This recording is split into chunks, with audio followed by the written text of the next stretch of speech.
My name is Eline, and I'm an associate professor here at the Department of Political Science, and I am the instructor in the honors course.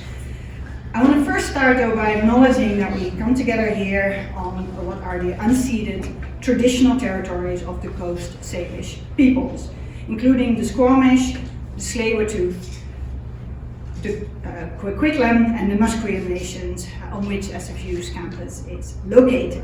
And to express my gratitude to be able to teach and to do research on this really beautiful campus. Now in the honors program, some of our best undergraduate students write first a research proposal in the fall semester and then execute that research under the supervision of one of my colleagues, several of which are here today, during this last spring semester. Without my colleagues stepping up and committing their time and mentoring to these students, the honors program would not be possible. So this year, the supervisors of our students were Edena Beauvais, Andy Hurd, Andy Hyra, and Claire McGovern. And I want to send out a big thank you for them all for putting in the time. I also want to thank Rebecca Salustros, who put together this event today and organized all the advertising of it, will be doing all the recording of it. And so she makes this event a success every year again. So thank you, Rebecca, for that. So today, 4 of our honor students will be presenting their work. I know they've all worked really hard on these projects and have all experienced their ups and their downs and their trials and tribulations. I personally have really enjoyed seeing their project develop over these last few months. It's one of the joys of being an honors instructor, is to be able to witness that. And their project developed into these really interesting, diverse pieces of academic work that they'll be presenting here today to you. It's been extremely rewarding working with this set of students these last 2 semesters. So we'll keep to a strict time limit today. I will be keeping time and introducing each student in between. Every presentation will be a maximum of 12 minutes. I'll be flagging some pieces of paper so the students keep track, but they've all been very good at holding time. And then we'll have about a further 10 minutes for questions. This should be plenty of time, but my apologies beforehand if you do not get to ask your questions, and if there's a certain flux of questions and we have to move on. There will be time at the event, after the event, to mix and mingle if you want to still ask your question then. I really do encourage you all to jump in with questions, because I know, given how much time and energy these students put into their project, it's really nice to get to talk a little bit more beyond the time limit. So please, ask all your questions that you have, and so we can have a nice, vibrant conversation after every project presentation. So I've scheduled time at the end for some informal chatting and some more coffee, tea, and snacks if you want. I, for one, would love to meet some of you, the support network of our students. So I hope I get a chance to do that, but we will need to vacate room at 3:30. It should give us plenty of time. So, as I said, feel free to help yourself to drinks and food, even in between presentations. If you want to do a top-up or you need some extra sugar, feel free to go and get yourself some. And if you need to exit the room, please do so between presentations to minimize noise. And of course, I kindly request that you turn off your phones or put them to silent, so we don't have any disturbances during the presentation. So without any further ado then, let me introduce our first presenter, Jiven Lal, who will be presenting on perceived discrimination and expressions of intra-minority solidarity, examining a Canadian case. Over to you, Jiven.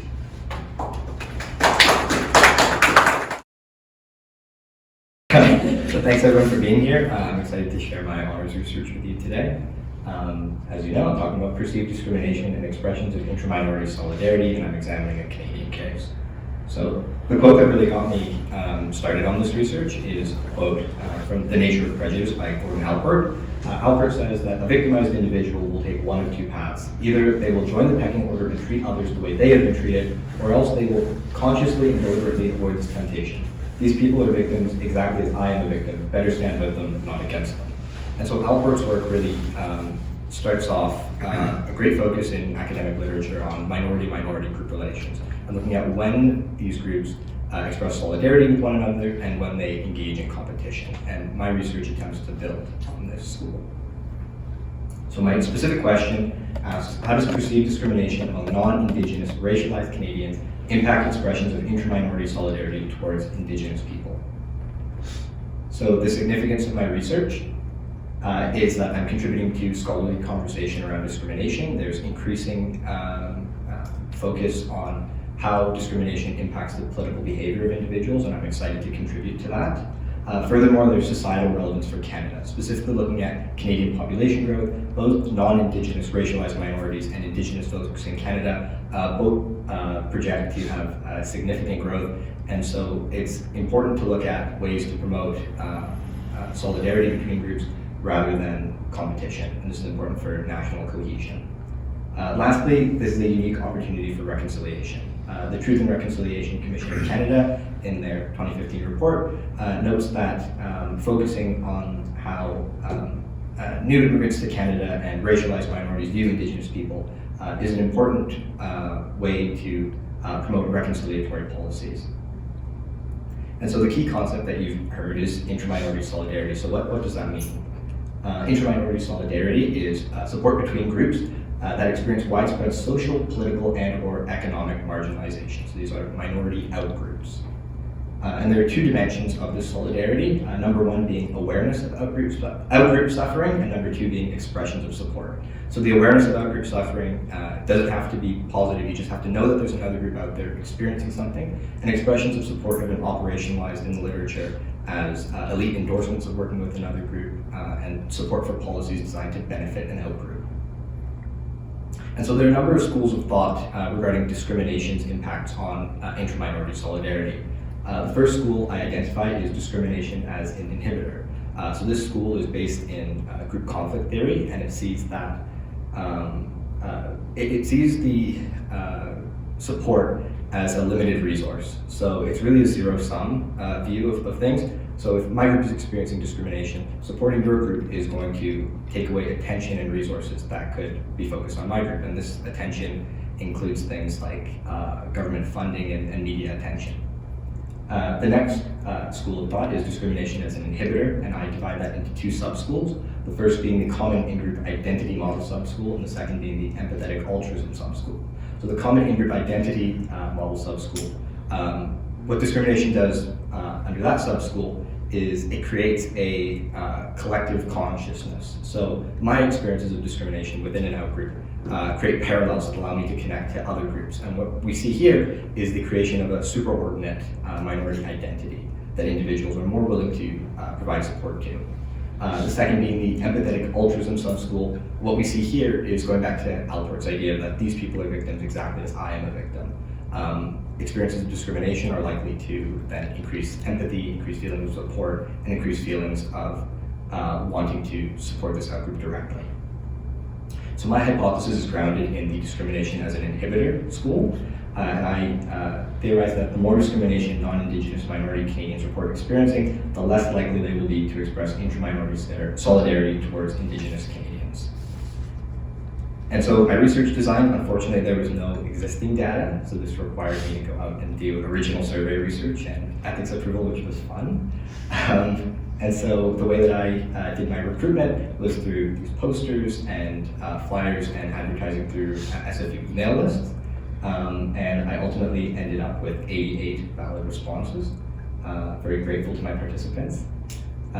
And my eligible participants were currently enrolled SFU students who self-identified as racialized minorities and did not self-identify as Indigenous. And this last one's important because I'm looking at expressions of support towards Indigenous folks, so aligning with social scientific conventions I exclude. So some of the control variables I include, one of the benefits of doing statistical analysis is being able to look at a wide range of factors. I include an individual's age, their gender, and their egocentric victimhood. This is the likelihood that an individual is to feel, to perceive victimhood based on factors outside of their control. I look at immigration history, and I divide this into three categories: either individuals who were not born in Canada, those who were the first generation in Canada, and those who are the second plus in Canada. I control for right party support, and I also control for white identity. So I discussed earlier that The folks who responded were racialized minorities, but a good chunk in indicating their ethnic background included that either one parent was white or partially white, and they said some partial white identity. So I was interested in looking at what effect that would have, if any. And then finally, I looked at income. And so my main variable, measuring perceived discrimination, was done through the Everyday Discrimination Scale by Williams, Yu, Jackson, and Anderson. This is one of the most commonly used scales for discrimination. It includes 9 variables, questions like you are treated with less respect than other people, or you're called names or insulted. And participants are asked to use 6 Likert scale options to indicate how often they experience each individual experience. So ranging from almost every day to never. And here's a histogram of my perceived discrimination scores. We can see they're generally normally distributed with a slight left skew. The mean of perceived discrimination scores was 4.5. And then measuring intra-minority solidarity, my response variable, I'm using the Indigenous Resentment Scale by Dr. Rooij. This includes 7 variables, including so statements like Indigenous people are getting too demanding in their push for land grants, or Indigenous people get unfair tax breaks. I used 5 Likert scale options, ranging from disagree strongly to agree strongly, and we come up with a standardized score. And again, if we look at the histogram of my scores, we see a slight right skew, and the mean was 2.2. And so rather than showing you my regression table, I'll show you a plot of the coefficients. So the dots show the coefficient, and the whiskers on either side show the 95% confidence interval. Generally, if a whisker or dot passes 0, it's not statistically significant. So we see 2 statistically significant variables, and I will elaborate on those. So from the regression analysis, the 2 statistically significant findings were that being first generation in Canada, as opposed to the reference category of not being born in Canada, was associated with an Indigenous resentment score 0.55 points, I should say, higher than those who did not. And then additionally, perceived discrimination, a 1-point increase on the perceived discrimination scale was associated with an increase of 0.42 points higher on the Indigenous resentment scale. And these are controlling for the other variables in the model. And then so finally, what does this mean? Why is this important? So perceived discrimination as an inhibitor, this is providing evidence for my hypothesis, but why is it important? If we look at reconciliation in Canada as being a really important policy goal, it's important to look at how this may be overcome. So specifically looking at ways to alleviate perceived discrimination, and further research may focus on either increasing awareness of Indigenous issues or increasing avenues for connection between perceived discrimination experienced by non-Indigenous racialized minorities towards Indigenous minorities. And so one of the limitations of my research is that I specifically focus on discrimination based on racial or ethnic background. Future research should focus on if the same findings hold for discrimination based on socioeconomic status or gender. This would be a really interesting avenue of research, and I think would provide good scholarly findings to support reconciliation in Canada. Thank you very much for listening. I'd love to take your discussions and questions.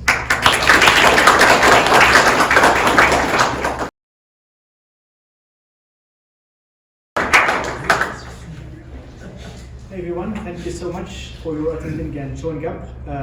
Today I'm going to present my presentation, LNG exports, a comparison study between Australia and Canada.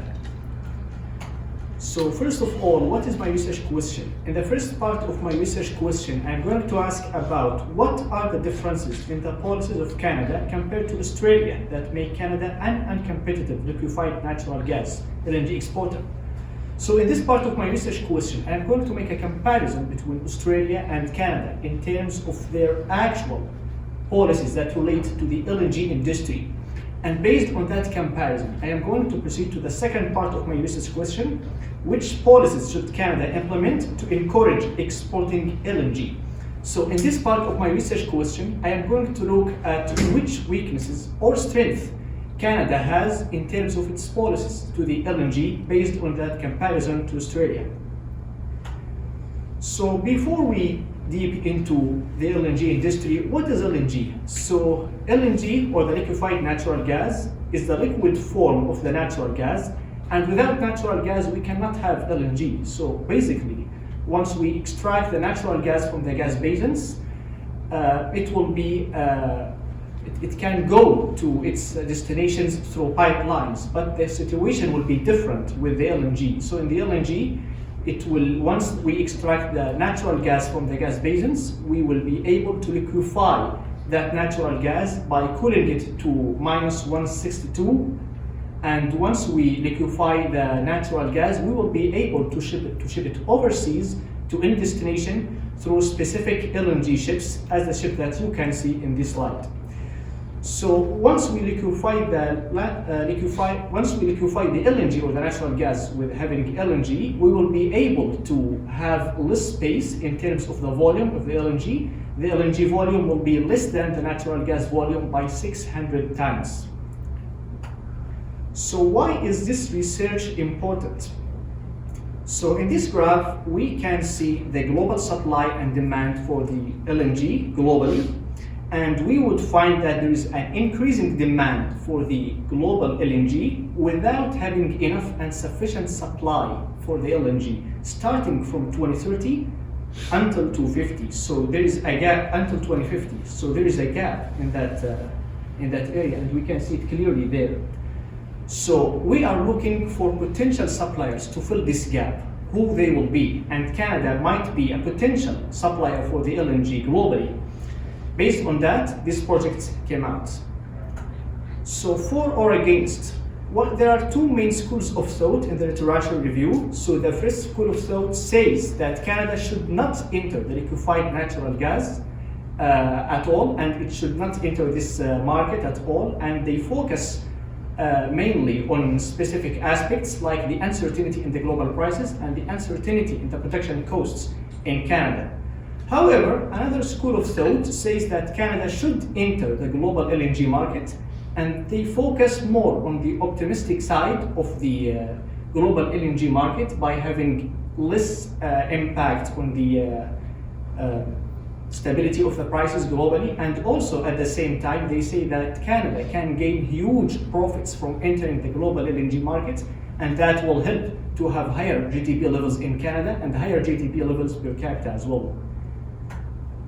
Once we compare the reserves, the natural gas reserves between Canada and Australia, we would find them equivalent to each other approximately. So Australia has around 84 trillion cubic feet of natural gas in 2020, and Canada as well has around 83 trillion cubic feet in 2020. So they are similar to each other, kind of, in terms of the natural gas reserves. However, right now, Australia is the biggest LNG exporter globally, and Canada until now does not export even one drop of the LNG. So why is this happening? This is what we seek to answer. To answer that research question, I am going to have three comparison criteria between my cases, Australia and Canada. The first comparison criterion will be about the political support, and the second one will be about taxes and subsidies policies, and the third one will be about regulations. In the political supports, I will be looking mainly in the platforms of all the political parties, in both cases, Canada and Australia, with seeing their distances and their positions toward the LNG industry. In the second criterion, taxes and subsidies policies, I will be looking at any direct taxes and subsidies that affect and impact the LNG industry in both cases. And in the third variable, or the third factor, the regulations, I will be looking at the required permits and license for operating the LNG terminals in both cases.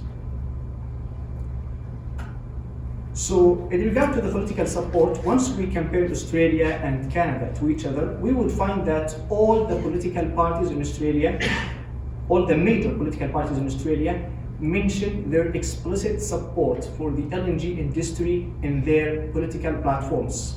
And that was based on their most recent platforms for the most recent elections in Australia, which was in 2022. However, in Canada, there is only one political party that mentions the explicit support for the LNG industry federally, and that was the Conservative Party. The other parties, the Liberal Party and the NDP, do not show or do not explicit any kind of supporting the LNG in their platforms. However, we cannot say that they are opposing or standing against the LNG industry in Canada, saying that if we don't have a clear position or stance in regard to what they think about the LNG industry, we cannot say that they are against it. But however, there is an ambiguity about what they think in regard to the LNG industry. And based on that sense, we can say that businesses, MNCs, and global LNG companies don't feel comfortable to invest in Canada as much as they do towards Australia. In the second comparison criterion, taxes and subsidies policies, we would find that Canada has one of the biggest strength points compared to Australia. So both cases, Australia and Canada, have corporate income tax. It is 30% of the taxable income in Australia, and it is 15% of the taxable income in Canada. And there is PRRT tax in Australia, Petroleum Resource Rent Tax, and it will be 40% of the taxable profits in Australia. And the PRRT will be applicable to any investment in any kind of fossil fuels in Australia. However, Canada has the Capital Cost Allowance, CCA, and it is 30% of the taxable profits. What is Capital Cost Allowance and how does it work? So the Capital Cost Allowance rate will be a deduction for the taxes, for the taxes that are imposed on specific industries, and the CCA applies to the LNG industry in Canada. Therefore, any company or MNC that is going to invest in the LNG industry in Canada will have a 30% deduction in their taxes. So the main purpose of the Capital Cost Allowance is to attract the investment in the LNG industry in Canada. So as we can see here, that Canada can be better than Australia in terms of having the taxes and subsidies policies. The third factor is the regulations. And here, there is a huge difference between Australia and Canada. In Canada, we have two levels of government. We have the federal level and the provincial level. And in regard to the environmental impact assessment, both of them must be obtained from both levels of government, the federal level and the provincial level. In Australia, the majority of the regulations are in the hands of the state governments, not in the hand of the central government. And the environmental impact statement will be done and made by the state governments, not the central government. However, whenever there is a provincial or a state approval for the environmental impact statement in Australia, it is almost guaranteed to obtain and to gain the approval of the central government there, unless if there is something that impacts and affects the central state in Australia. And the other required permit in Canada to operate an LNG terminal and to make it able to export LNG is the license to export. So in the license to export, we will be able to allow for any LNG terminal to export its liquefied natural gas. There are two conditions that must be met here. The first one is that the LNG, the extraction and the exportation of the LNG must not affect and impact the domestic consumption of the natural gas in Canada. And the second one is that there should be a public hearing where any stakeholder that is relevant to the LNG project, to a specific LNG project, is affected and impacted by that project. So once we look at the regulations in Australia and Canada, and since the majority of the regulations are in the hands of the state governments in Australia, I am picking up Queensland as a case there, we would find that it is much slower in Canada to process the environmental impact assessments than Australia. In Australia, some projects have been given their approval within 2 years only, while in Canada, some projects were waited for 6 years, like the one that was in Quebec. So businesses and MNCs do not feel attractive to come to Canada to invest in the LNG with having slower processes and longer time processing their environmental impact assessments. So in summary, I can show you this table, and we can see that Australia is better than Canada in terms of two of the comparison criteria, the political support and the regulations. However, in terms of the taxes and subsidies, Canada is much better than Australia. But since the majority of these comparison criteria are for the favor of Australia, then MNCs will feel comfortable to go there. So at the end, to answer my research question, which policies should Canada implement to encourage exporting LNG? First of all the Canadian political parties must have a clear stance toward the LNG industry in their political platforms. If that is happening, then the MNCs and the global LNG companies would feel much comfortable to come and to invest in Canada. The second one, the processing of the environmental assessments in Canada needs to be faster, and that requires the agency of impact assessment in Canada to speed up the processing times.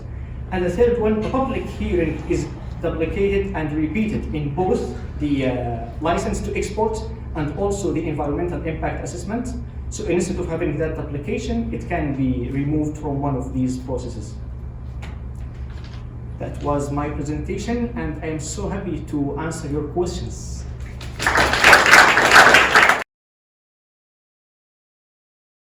Hello, everybody. Thank you for coming. And yeah, I'll be presenting on the Tsawwassen Final Agreement due through Charlottetown Accord. So, what is my research question? Does the Tsawwassen First Nation Final Agreement fulfill the principles of Indigenous self-government laid out in the Charlottetown Accord? So, the sort of purpose behind this was three-pronged. First and foremost, as we move towards a sort of reconciliation, or more reconciliation-based policies, I was interested in seeing how well the Tsawwassen First Nation Final Agreements are able to sort of fulfill some of these principles. As well, I was interested in how informal constitutional adoption of a principle can sort of have similar outcomes to formal adoption. And I think that Charlottetown can help provide us a framework to assess other Indigenous groups' final agreements and treaties that may emerge in the coming years. So background, what is the Charlottetown Accord? It was a package of proposed constitutional amendments in 1992. Enshrinement of Aboriginal self-government in the Constitution was only one part of the Accord, but it was considered to be a major part of the Accord. So it failed to pass by public referendum on October 26, 1992. Most of the provinces had varying issues with it, but it was almost universally supported that Aboriginal self-government was a good idea. It just failed due to other parts. So looking at the literature, there's sort of two major camps on self-governance. So there's self-governance as sovereignty.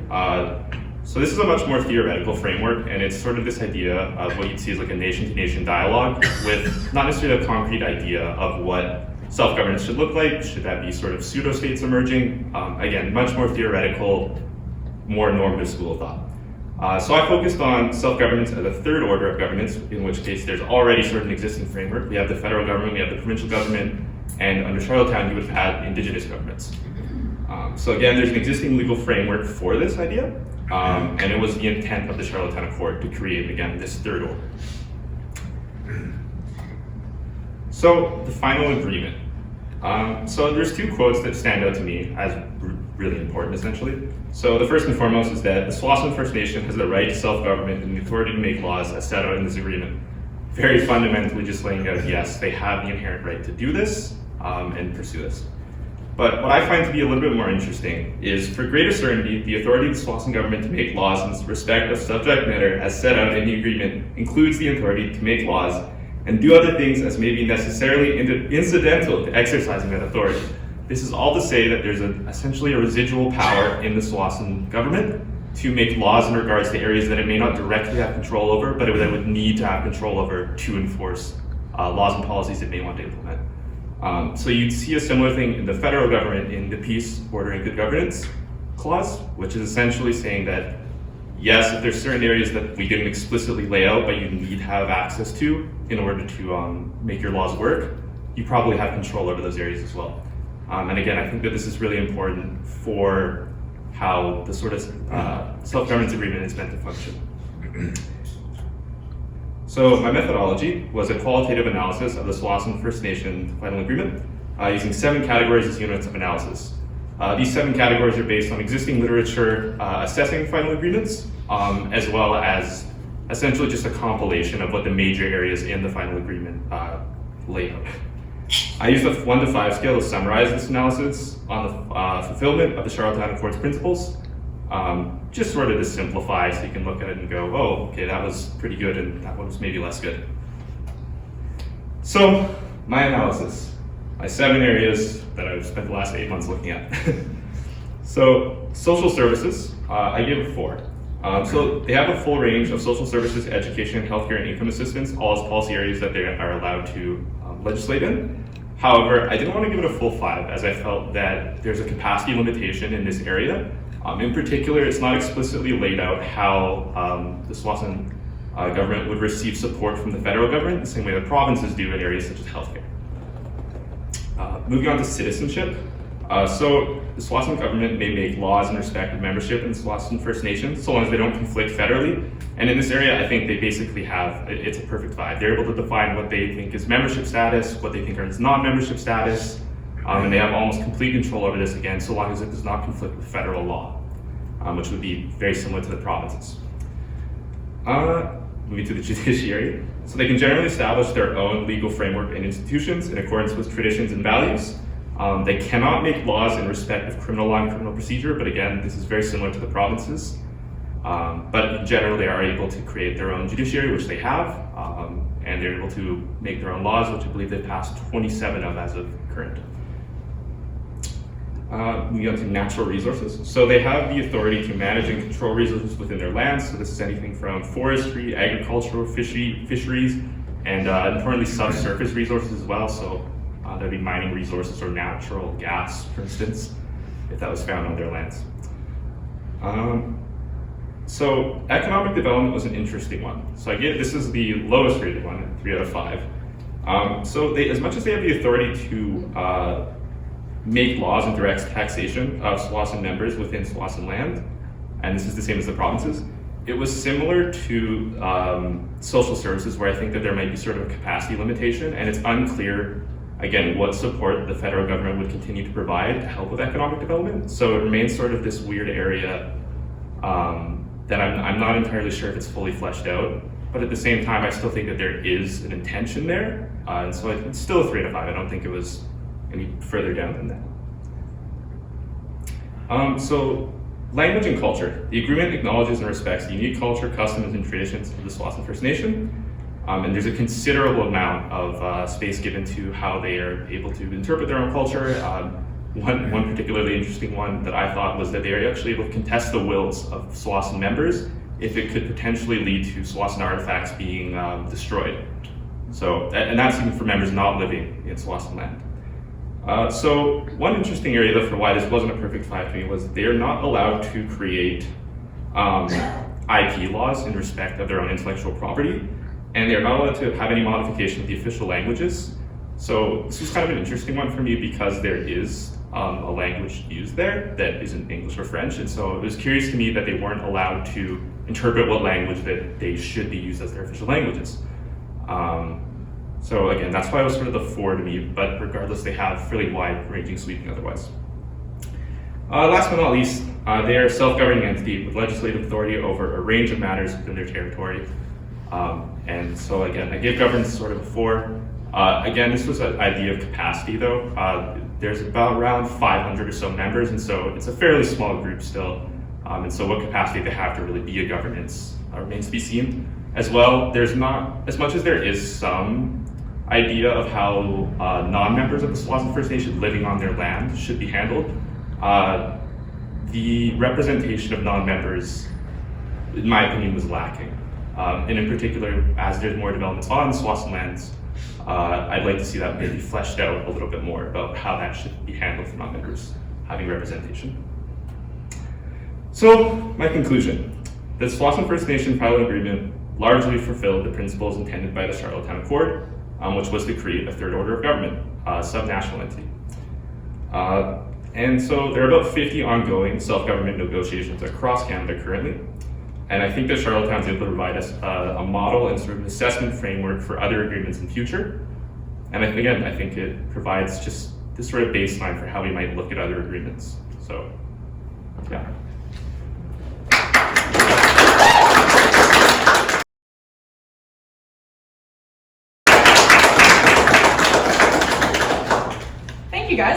for being here. So the project's been, does this thing work this time? Let's just check. It does work. Okay. So I want to start with giving all of you a little bit of background and bringing up a couple of terms that are going to come up again and again in this project. So if this is your area of study, or if you're my mom and you've heard this already, just go ahead and tune out for the next couple of minutes. So the first thing I want to bring up are de facto states. And de facto states are state-like entities. And what I mean by that is that they have some of the characteristics we associate with statehood, but not all of them. So they might have a permanent population, control of territory, a government, a military, potentially, some combination of these things, but they don't have international recognition. They're not legally recognized as independent states. And this makes life pretty tough. It's not a good position to be in necessarily, because recognized statehood comes with some benefits. You can access trade, you can join international organizations, you can join defense alliances, and these guys can't do that. So they need to have our second term here, a patron state.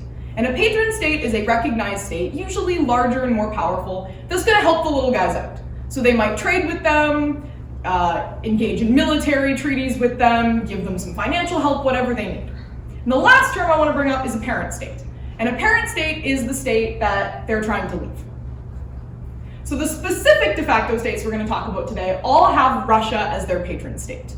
Russia is their protector, their benefactor, the one that they rely on for basically their existence. And the ones we're going to talk about are Transnistria right here, which is legally part of Moldova. And then Abkhazia and South Ossetia down here, which are technically legally part of Georgia. So there are a couple of schools of thought on how de facto states manage to stick around. Because even with a good patron state to help you out, it's a pretty tenuous position. It's not really ideal. So the first school here is I'm going to call the internal factors school, which looks at the internal makeup of a de facto state as the sort of key thing for its survival. How well are they nation building? Do they have a government that is effective? Our second school is the parent state school. It's fairly self-explanatory, which is the key thing for this school is the relationship with the parent state. And while most states are not happy when one of their provinces or regions decides to move out, that relationship can be a little bit more contentious depending on the specific states involved.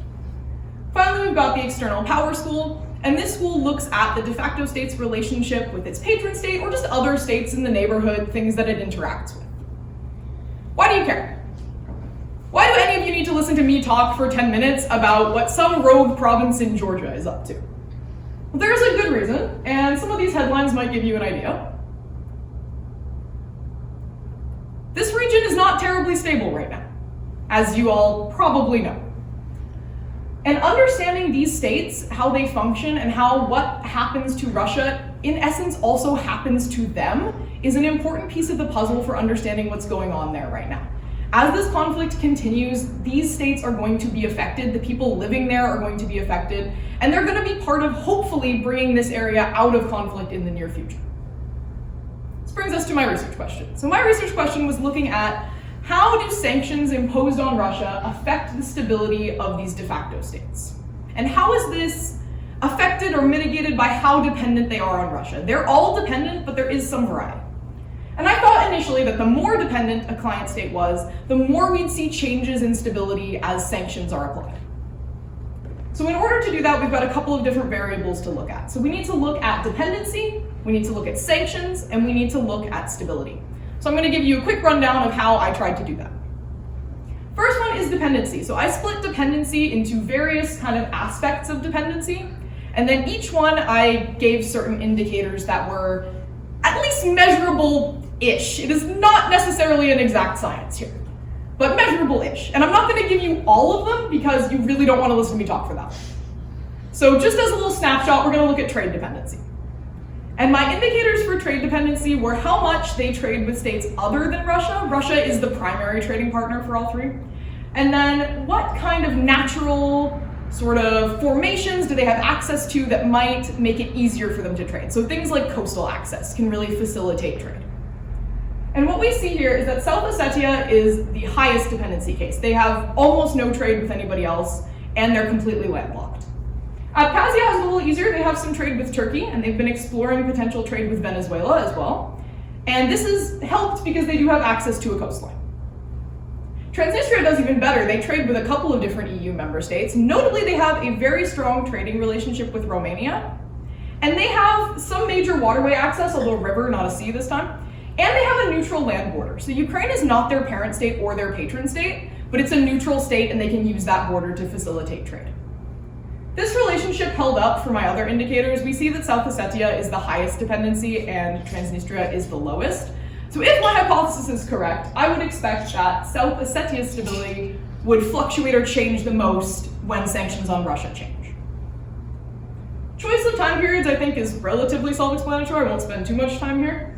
Of course, I'm interested in the current time, so that's on there. And my 2 comparative times I chose based on a variance in sanctions, and then just 2 other little details. So they have to be after 2008. That was the Russo-Georgian War ending, depending on who you talk to, it's about there.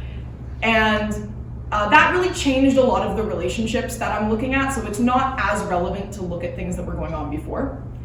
And then sanctions not directly related to things happening within their parent state or within that de facto state, because of course that's going to change their stability a lot, and we're not going to be able to isolate that variable of sanctions quite so well. Finally, stability. We're almost through this section, so bear with me. There was a lot of variables here. So again, it's a little bit similar to what I did with dependency. I broke up stability into various indicators, and then I measured each of them in each of those time periods and compared them to each other as well as to themselves across time. So back to my hypothesis, what came of this? What came of this is that I was wrong. South Ossetia did not change the most. It actually hardly changed at all. It was really unstable pretty much all of the time. There was a lot of interruptions in government services, really rapid turnover, concerns for minority rights and violence, so a lot of issues here. Transnistria also didn't change very much. They were pretty stable all the time, although there's been a lot of panic about Transnistria recently and the potential impacts of what's going on in Ukraine there. Internally, there's not a lot to say. Abkhazia kind of worked with me because there was a drop in their stability around that middle period, but they didn't continue to decrease in stability as sanctions increased, which is what I would have expected. They leveled out. And I'll talk a little bit at the end about one reason I think that might be happening. But let's move on from I was wrong. What else can we kind of draw out of this project, or what else should we take away from it besides the fact that I need to go back to the drawing board? So the first part is just how crucial dependency is to understanding stability. So it looked like that was the biggest factor in the stability of these states. That if a state is more dependent, they're going to be less stable. Then we have the limited impact of sanctions. So Russia was still able to give a lot of support to those de facto states, even when under relatively heavy international sanctions. Of course, we're kind of in the early days of the current set of sanctions. They haven't been in place maybe long enough to affect the Russian economy as much as they will in the future. But Russia's still been able to pursue the projects that it wants and invest in its interests despite this. So regionally, we haven't seen massive impacts yet. And then there might be a little more viability to this de facto statehood idea than you might typically assume. And I did talk earlier about how tenuous and scary and dangerous this position is, but 2 out of the 3 are doing pretty well, even when their patron state is kind of going through it, for lack of a better term. So there might be a need to reevaluate how we as political scientists view these little non-entities. And as a little final thought, I want to talk about Abkhazia. Because Abkhazia to me was really the most interesting case of the 3. And there's some interesting elements here that I want to draw out for you. So Abkhazia, one of the reasons I think that graph may have leveled off instead of continuing to get worse, is they've managed to profit from increased sanctions on Russia. And none of the other 2 were able to do that. So they've actually really developed their tourist industry. You can see from the picture, they've got a beautiful coastline on the Black Sea. It's lovely there. And they've managed to market themselves as an alternate vacation destination for Russians who are less able to travel abroad because of sanctions. So they've managed to profit a little bit, which is interesting. It's something I certainly didn't expect going into this project, that sanctions would actually help any of these guys out.